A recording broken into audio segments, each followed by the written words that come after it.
আমলনামায় অনেক গুনাহ জমা হোক। তুমি ধূমপান করেছো, তুমি গান শুনেছো, তুমি অন্যায় কাজ করেছো। যুবকদের বলছি, বিশেষ করে তোমার আমলনামায় শত গুনাহ জমা হবে। যৌবনের উচ্ছলতা উচ্ছৃঙ্খলতায় কিছু পাপ হবে, হতাশ হওয়ার কিছু নেই। তবে নামাজ কাজা করার পাপ যেন তোমার আমলনামায় কখনো নামবে। যত গুনাহ করবে আল্লাহর কাছে কাঁদবে, আল্লাহ আর করবো না, তৌফিক দাও। আবার হয়ে যাবে, ভুল হবে, নিয়ত করবে, চেষ্টা করবে, কিন্তু নামাজ কাজা করবে না। খেলার মাঠে ছিলে, ক্রিকেট খেলা দেখছিলে, টিভির সামনে ছিলে, সিনেমা হলে ছিলে, যেখানেই থাকো না কেন ওয়াক্ত হলে নামাজটা আদায় করবে। কিছু যদি না জানো, আজকে থেকে এখন থেকেই নামাজ।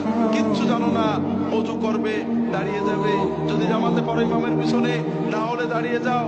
দোয়া কালাম জানো না, যেখানে জানো না শুধু আল্লাহু আকবার অথবা সুবহানাল্লাহ বলো অথবা লা ইলাহা ইল্লাল্লাহ বলো, এটাতেই নামাজ হয়ে যাবে। তুমি 16 আনা সওয়াব হয়ে যাবে।